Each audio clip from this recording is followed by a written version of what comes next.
উন্নত জীবনের আশায় প্রতি বছরই বাংলাদেশ থেকে বিশ্বের বিভিন্ন দেশে পাড়ি জমান বহু মানুষ। ইতালিও তার ব্যতিক্রম নয়। দেশটির বিভিন্ন শহরে বসবাস করেন বহু প্রবাসী বাংলাদেশি। আর ইতালির অন্য যে কোনো নগরীর চেয়ে মনোরম ও অনন্য শহর মনফ্যালকন।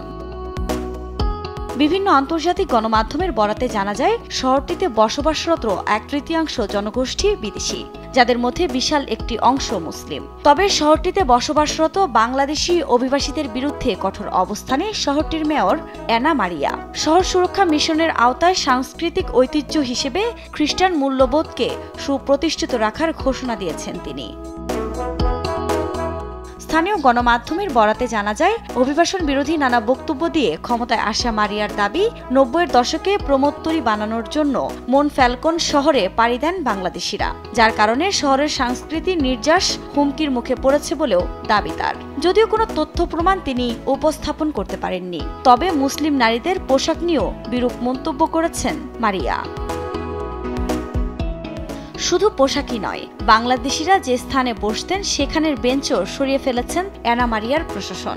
এগুলো করেই ক্ষান্ত হননি এই মেয়র। শহরের 2টি ইসলামিক সেন্টারে জামাতের নামাজ আদায় নিষিদ্ধ করেছে তার প্রশাসন। এদিকে মেয়রের এমন কর্মকাণ্ডকে ইসলাম বিরোধী এজেন্ডার অংশ বলছেন স্থানীয়রা। এই যখন পরিস্থিতি, ঠিক তখনই দেশটিতে বসবাসরত বাংলাদেশি কর্মীদের ভাগ্য নির্ধারণে উদ্যোগ নেওয়া প্রয়োজন বলে মনে করছেন মাইগ্রেশন ডেভেলপমেন্ট ফোরাম বাংলাদেশ প্রবাসী উন্নয়ন সমিতি। রোববার সকালে ঢাকার রিপোর্টার্স ইউনিটিতে এক সংবাদ সম্মেলনে দেশটির প্রধানমন্ত্রী জর্জিয়া মেলোনির সাথে আলোচনার উদ্যোগ নিতে বাংলাদেশের অন্তর্বর্তীকালীন সরকারের প্রধান উপদেষ্টা অধ্যাপক ডক্টর মোহাম্মদ ইউনূসের প্রতি আহ্বান জানানো হয়।